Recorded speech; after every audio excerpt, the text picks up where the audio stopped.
اهلا وسهلا بحضراتكم.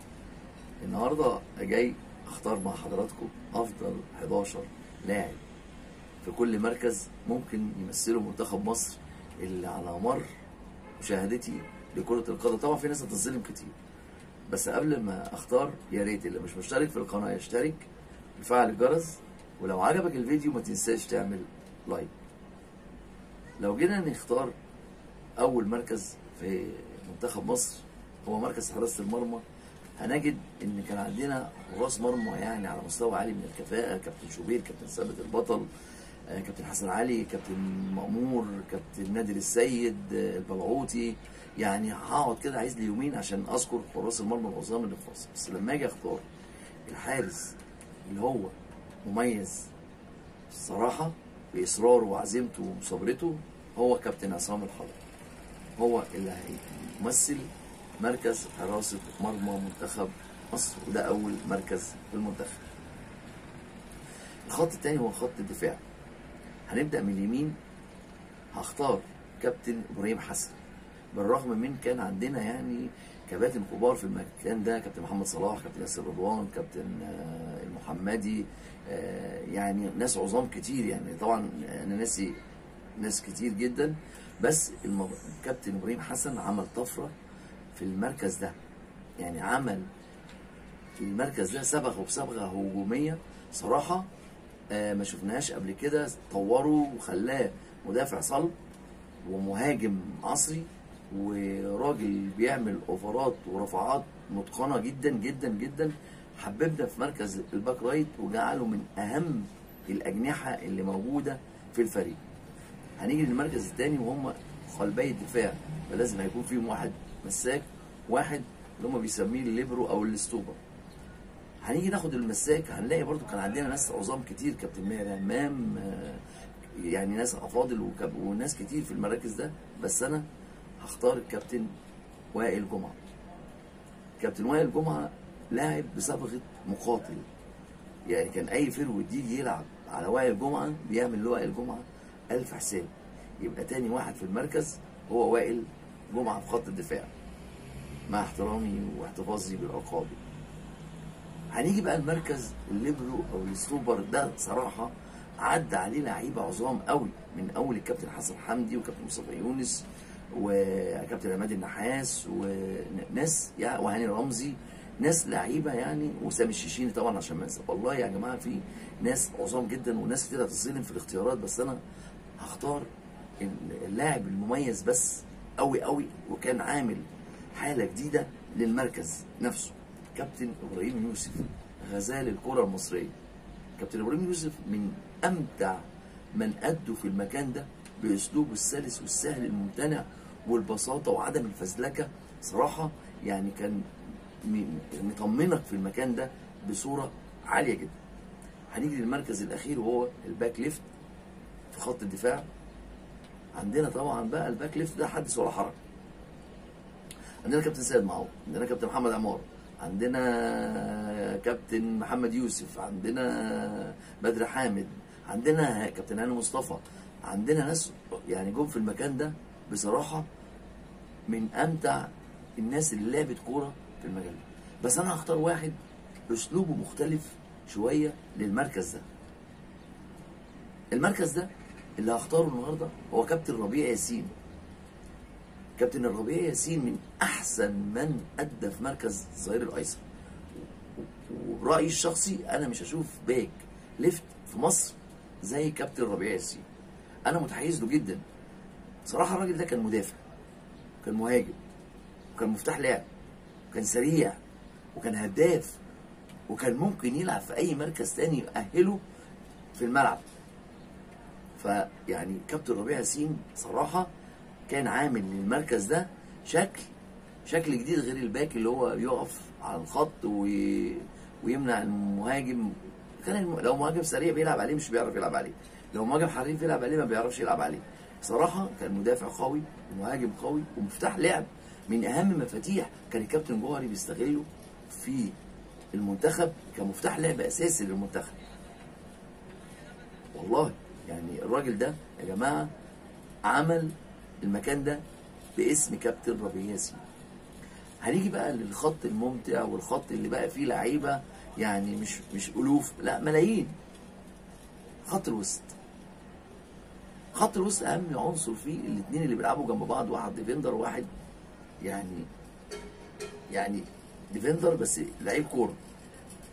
لما اجي اختار ديفندر صريح هلاقي عندي كابتن مجدي عبد الغني، محمد شوقي، حسني عبد ربه، حسام عاشور، ناس كتير قوي لعبت في المكان ده وابدعت فيه. بس انا مش هختار الا الكابتن حسني عبد ربه. الكابتن حسني عبد ربه ده لو في الاهلي او في الزمالك، والله يا جماعه الراجل ده كان حصد بطولات لا حصر لها. حسني عبد ربه ده لعيب اللي انت تقدر تقول عليه لعيب متكامل.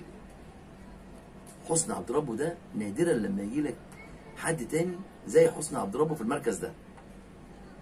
قصير، شويط، مراوغ، سريع، لماح، بدني 10/10، قطع كرات، افساد هجمات.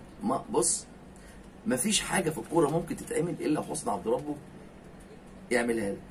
واللي هختاره بقى جنبه طبعا لما نيجي نجيب سيره خط الوسط ما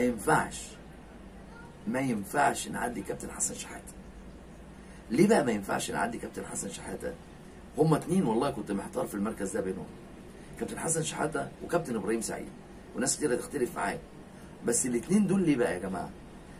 الاتنين دول كان ممكن يلعبوا في اي مركز في الفرقه، اي مركز يقع منك داخل الماتش واي خطه تكتيكيه انت بتحطها الاتنين دول يحلوها لك. حسن شحاته ده لو وقفته حارس مرمى هيقف، باك رايت هيلعب، مساك هيلعب، ليبرو هيلعب، باك ليفت هيلعب، لو لعبت راس حربة هيلعب، لو لعبت وينج هيلعب. ونفس الامكانيات دي كانت عند ابراهيم سعيد. بس انا طبعا هختار الكابتن حسن شحاته لانه علامه فارقه في الكره المصريه والافريقيه، لانه لعيب، وبجانب اللعيب تاني في سمات تانيه طبعا بتحكم الاختيارات.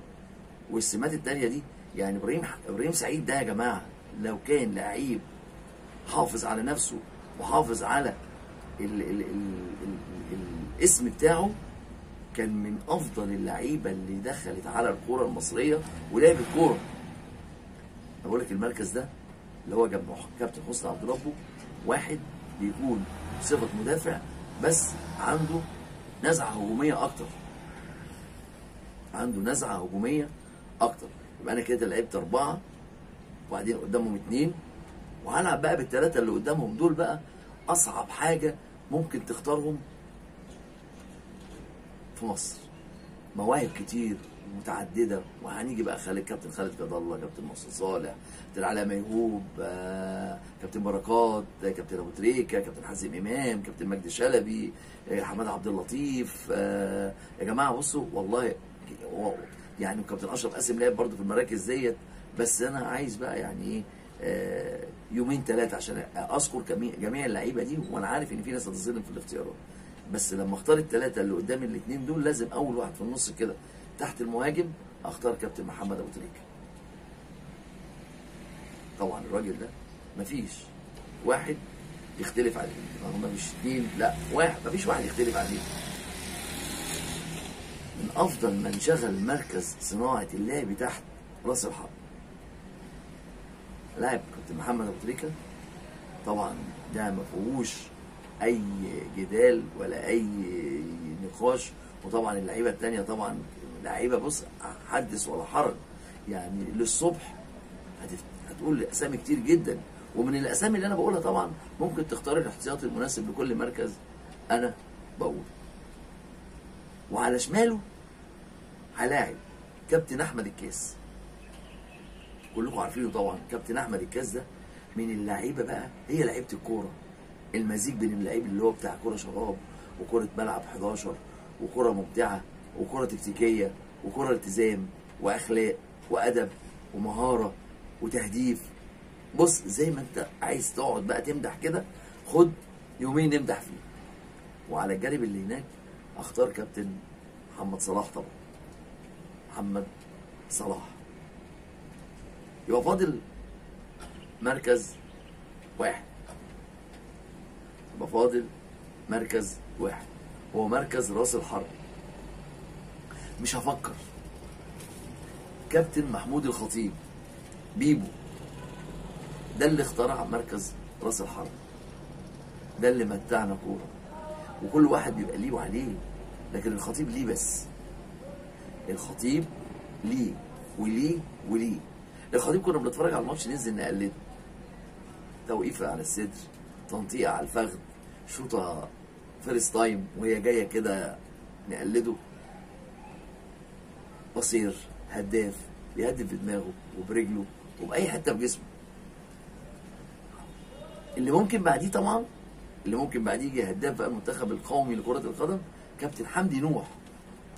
ناس كتير هتعجبني قوي وتقول طب امال فين كابتن حسام حسن؟ كابتن حسام حسن من احسن رؤوس الحربة اللي جم في مصر، مع مجموعة كبيرة جدا طبعا.